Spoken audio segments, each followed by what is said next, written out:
Rain pelted the cafe windows like an angry symphony. Inside, all eyes turned as Madison Vale, billionaire CEO and viral influencer, stood from her corner table, heels clicking like gunshots on the tile. In front of her, Nathan Cole, a single dad in a worn-out delivery uniform, clutching a drenched manila envelope. "I asked for a signature, not a sob story," she said coldly, voice slicing through the room. Nathan didn't flinch. His jaw clenched, hands trembling. "My daughter's at the hospital. I was late because you're fired," Madison said, loudly enough for every phone to start recording. "People like you don't belong in my company." Laughter from a corner. Gasps. The moment went viral before Nathan made it to the parking lot, but what Madison didn't see was the little girl watching from the hospital bed, clutching her drip, whispering to the nurse, "That's the man who saved my life. Why is she lying about my dad?" Because the real story hadn't started yet, and Madison Vale was about to be exposed. The rain hadn't stopped. Nathan's boots slapped through puddles as he exited the cafe, head down, heart beating like it was about to split open. Behind him, laughter and whispers continued through the glass. He should have walked away. Just left the package and vanished. But Lily's drawings were inside. She made them for Madison's daughter, whom she'd seen in tabloids, a fantasy friend. Nathan had stayed up all night scanning the sketches, printing them, sealing them in a red folder marked, "From Lily to Ava Vale, hope you smile today." He wasn't even Madison's employee, just a temp driver. But now the internet had crowned him the crying delivery dad. He reached the van, slid in, and let out a breath that shook his ribs. His phone lit up with texts. "Yo, you're going viral. Bro, that billionaire just ended your whole career. So cringe." He clenched the wheel, eyes stinging. Another message. From Nurse Pam, "Lily's asking for you. Breathing shallow, please come fast." Nathan put the van in gear. He couldn't afford gas, couldn't afford time, but he had to be her hero, even if the world saw him as a joke. 5 years earlier, Nathan stood in front of a blackboard, chalk in hand, passion in his voice. "History doesn't just happen," he told the room of wide-eyed high schoolers. "It's made, sometimes quietly, sometimes painfully." His students loved him. He ran the debate club, stayed late with the kids who got picked on, even coached football on weekends. But then Lily got sick. What started as low energy turned into fainting spells, then weeks of hospital visits. Leukemia, stage 2. He took a leave of absence, used all his sick days, then unpaid leave, then termination. His wife Danny crumbled. She wasn't built for crisis. The anxiety, the machines, the sobbing nights. One night, Nathan came home to a silent house. Lily asleep. Danny's clothes gone. Just a note. "I can't do this. She survive. You're stronger than me." She never returned. From then on, it was just Nathan and Lily. He sold their house, moved into a 2-room apartment near the hospital. And every night, he'd whisper to Lily, "I'll never leave, even if I'm on my knees." But now, years later, he wasn't on his knees. He was already on the floor. Lily Cole was 10, all freckles and fire, even hooked up to tubes. She joked with nurses, sang little Taylor Swift parodies, and colored outside the lines like it was a rebellion. She called Nathan Super Dad. He called her Captain Comeback. Today, she looked pale. Her lips slightly blue, but her eyes lit up when he entered her room, soaked from the storm. "You look like a wet burrito." She laughed. "I brought something for you." He handed her the red folder. Her hands trembled as she opened it. Did she like it? Did she say anything? He hesitated, then smiled weakly. She didn't see it yet. There was a delay. Lily traced a drawing of Ava Vale as a superhero, floating above a hospital bed. The caption said, "Even rich girls need hope." "She love it," Lily whispered. Then her face froze, a spasm. Her eyes fluttered. Machines beeped. Nurses rushed in, shouting codes, oxygen levels crashing. Nathan backed into the wall, helpless. His daughter, the reason he kept going. Fading again. He wanted to scream, to tear the room apart. Instead, he whispered to the ceiling, "Please, take anything. Just not her." 3 years earlier, Nathan stood in the kitchen holding a baby bottle in one hand, Lily's discharge papers in the other. His wife, Donnie, leaned against the counter, eyes sunken, lips pressed tight. "I didn't sign up for this," she muttered, more to herself than to him. Nathan kept his voice low. "She's our daughter. She didn't sign up for cancer either. I can't sleep. I can't breathe in that hospital. Every time a machine beeps, I feel like I'm gonna die." He tried to pull her in. She pulled away. Later that night, after bathing Lily and reading her a bedtime story, he returned to an empty living room. Her shoes were gone, closet empty. A note on the crib read, "Don't hate me. You'll be better for her without me." Nathan didn't cry. Not then. He just picked up Lily and walked to the window, watching the street below. "You're stuck with me now, kiddo." He never told Lily the truth. Only that her mom got lost on her way to healing. But deep down, he blamed himself. Maybe if he'd made more money. Maybe if he'd smiled more. Maybe if love had been enough to fix fear. Maybe. Nathan single quotes days became one long sacrifice. He sold his car, bought a used scooter, took night shifts, janitor at a school, early morning stocking at the grocery store, delivery driving by day. He learned to sleep on benches, to shower at the gym, to hide tears during chemo sessions.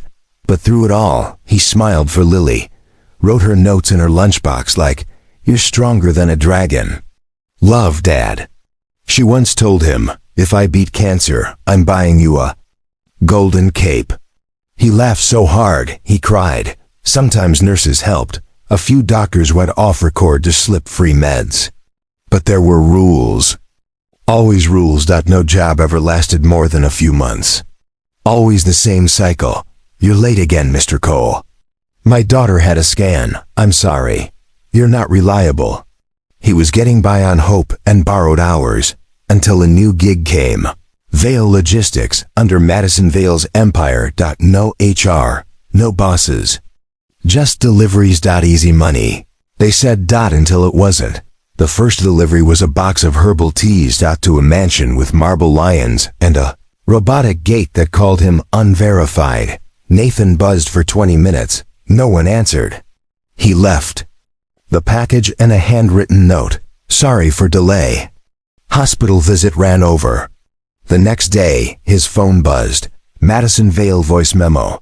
"I don't care if your kid's on fire. Be early or be gone." He froze in the break room, earbuds trembling. Madison Vale, Billionaire, known for her charity galas and ice-cold discipline. The woman who smiled on stage and snarled behind curtains. Still, Nathan needed the job. He responded carefully, "Apologies, won't happen again." But it did, because sickness doesn't follow clocks. Lily's seizures came at random. Appointments ran over. Nurses called last-minute. And every minute Nathan spent with his daughter was counted as weakness by people who would never understand. Then came the warning, final strike. One more delay and he was out. No health plan, no security. Just a countdown to collapse. Nathan sat in his rusty van, parked outside the logistics warehouse, styling HR with trembling fingers. "Hi, I was hoping to speak to someone about my schedule. I'm trying to balance hospital visits." And voice on the other end was bored, robotic. "We don't make exceptions for medical excuses. She's my daughter. She's 10. It's leukemia." Silence. Then a sigh. "You're a 1099 contractor.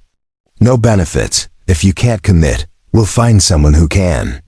Nathan stared at the dashboard, cracked and sun-faded. She drew pictures for Ms. Vale's daughter. They're friends, kind of. She made them hoping. I don't know. Hoping To connect. Not our problem, the voice replied. This is your second strike. Click. That night, Lily asked why he seemed sad. He made up a story about a squirrel who forgot his acorns. She laughed. He laughed too. But it cracked in his throat. He tucked her in, stared at the ceiling, and whispered, I'm running out of ways to protect you, kiddo. But he couldn't. Stop, wouldn't stop, even if it meant crawling through fire with no shoes on. The storm began around 2 a.m. Lily woke up gasping, her small fingers clawing at the air. Alarms screamed from her monitor. Nathan pressed the emergency button so hard his thumb bruised. Doctors flooded the room. Oxygen. Injections. A blur of panic. Hours passed before the quiet returned. Nathan stayed by her side, gripping her hand, forehead to hers. By morning, he hadn't slept. At 7:03 a.m., his delivery app buzzed. Madison Vale. Priority drop. Signature required by 7:30 a.m. He ran. 15 minutes later, he was standing outside Madison's downtown cafe, soaked from head to toe, clutching the red envelope Lily had decorated with glittery stars and a hand-drawn smiley face. Madison looked up from her espresso and phone. You're 12 minutes late. My daughter almost died last night, Nathan said quietly. She wanted your daughter to have these, please. She eyed the envelope, then him. Is this a joke? Am I supposed to feel bad? Nathan's mouth opened, but nothing came out. Then she leaned back, loud enough for the cafe to hear. You're fired, publicly, permanently. And the phones came out later that night. A nurse named Pam waited until Lily had fallen asleep. She sat beside Nathan in the hallway, holding a worn manila envelope. This came last year, she whispered. From Lily's mom. I never knew when to give it to you, but now. Nathan opened it slowly. Inside, an unsigned letter, medical records, and a birth certificate. Mother, Danielle Vale. Sister, Madison Vale. Nathan blinked. He whispered, Madison ... is Lily's aunt? Pam nodded. Her family tried to bury it. But I remember when Lily was born. Danielle said she'd been cut off. Madison didn't want the world to know her little sister had a baby with a schoolteacher. Nathan stared into the hallway. That woman who fired him on camera? She was family. Flesh and blood. And she knew. This wasn't just cruelty. It was ERASURE. By morning, the internet had crowned a new villain. Crybaby career trended across platforms. Clips showed Madison sipping her espresso while firing Nathan like he was dirt. Beneath her LOUBOUTINS.INFLUENCER reaction videos flooded in. Damn, that billionaire's cold. Why'd he bring his kid into this? Play stupid games. Nathan didn't sleep. He sat on the floor beside Lily's hospital bed, watching the clip loop again and again. His inbox overflowed with job rejections. A voicemail came in from the logistics app. Your account has been deactivated for unprofessional conduct. He was canceled, fired, ridiculed. And nobody, not a single person, knew who Lily was or what Madison had hidden. He stared at the hospital ceiling. He had nothing left but truth. And now, truth was all he needed. Pam wasn't the kind to stir drama, but she knew injustice. When she saw it, she reached out to a local journalist, Tasha Vega, known for taking down corporate lies. She shared the files, birth certificate, timeline, the anonymous letter Danny had left. Tasha listened carefully. So, you're telling me Madison Vale is not only this man's former employer, she's also his daughter's blood aunt? Pam nodded. And she's known it for years. Tasha leaned back in her chair, stunned. This isn't a viral clip, she muttered. It's a cover-up. She arranged to meet Nathan privately. That night, Tasha slid the folder across the table. This isn't just your redemption, she said softly. It's her reckoning. Nathan didn't want revenge. He just wanted dignity. But for Lily, For the truth. He agreed. Tasha's investigation moved fast. She found court records sealed after Danielle's breakdown. Danielle had tried to sign custody over to Madison before fleeing. Madison refused, fearing her image would be ruined by her sister's drama. Madison never visited Lily, never sent help, but publicly, she posted weekly hospital charity photos, hugging bald kids with perfect lighting. Tasha's article hit within 48 hours. Billionaire aunt fires single dad of terminal niece, publicly, silently, criminally. With screenshots, documents, timelines. And a link to Lily's art, the drawing she'd made for Ava. Within hours. Public sentiment flip. Justice for Nathan. Lily deserved better. Nathan didn't watch the news. He just sat beside Lily, holding her hand as the drip clicked like a metronome. But he could feel it. The world had paused its laughing, and it was starting to listen. Nathan stood outside a pawn shop, holding the last things he owned of value. His father's watch, his wedding ring, and Lily's old guitar. He hesitated. That guitar had her voice in it. Her songs, her hospital lullabies, her dreams. But dreams don't pay lawyers. He stepped inside. Later that day, he handed the money to a pro bono attorney Tasha had referred. This isn't about suing her, Nathan said. I just want the record corrected. I want people to know who Lily really is. The lawyer nodded. We'll file a defamation notice, request reinstatement, and push for a formal statement of retraction. Nathan walked out into the sunlight, feeling hollow, but clearer. The world had taken everything from him, but it couldn't take his integrity. That night, Lily crashed again. Her oxygen plummeted. Her pulse slowed. Nathan was ushered out as doctors flooded in. He slumped in the hallway, fists clenched, rocking back and forth. A janitor passed. A nurse offered tea. He said nothing. He stared at the walls, the linoleum, the ceiling. He whispered, I did everything.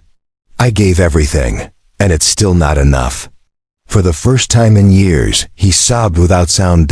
Not for his job. Not for the viral video. But for Lily's small fingers. Her jokes. Her bravery. He wasn't afraid to lose everything anymore. He was afraid to lose her. And he was running out of time. 2 days later, Madison Vale hosted a charity gala in a glass ballroom downtown. All eyes were on her. White gown, glossy hair. Soft speech about children's futures. Cameras rolled. Champagne CLINKED. Then a voice rang out from the back. How much do you donate to the niece you've never visited? Gasps. Nathan stepped forward in an old suit, holding Lily's red folder. Lily Cole, 10 years old, hospital bed. Your sister's daughter, my daughter.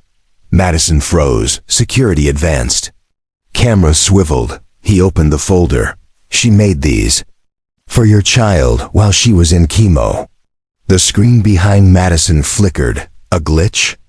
No, Tasha's team had hacked it. Images filled the projection wall. Lily's drawings, her foreline, hand holding a crayon, the birth certificate. The letter from Danny. The room went silent. Nathan looked directly at Madison. I don't need your apology. I just want her name cleared and her voice heard.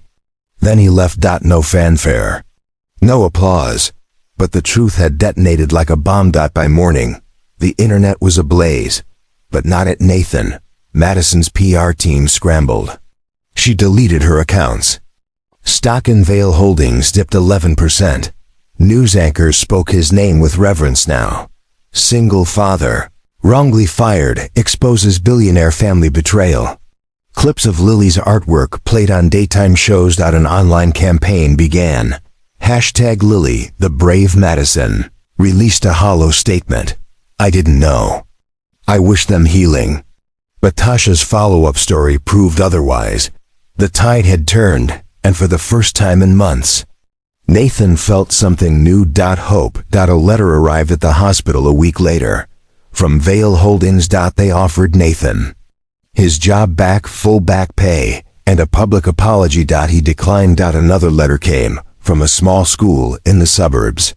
They'd seen his story. They wanted him to teach again. He accepted. Lily sat on his lap, coloring with her oxygen tube dangling gently. She looked up at him. Does this mean I'm famous now? He smiled. No, it means you're seen. And that was more than fame. It was justice. 6 months later, Lily rang the school bell at her dad's first day back in class. Her hair was growing again. The treatments had worked. Remission, the doctors said, though cautiously.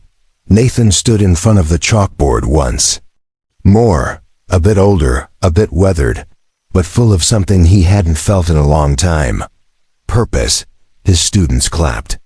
Lily peeked in the window, giggling.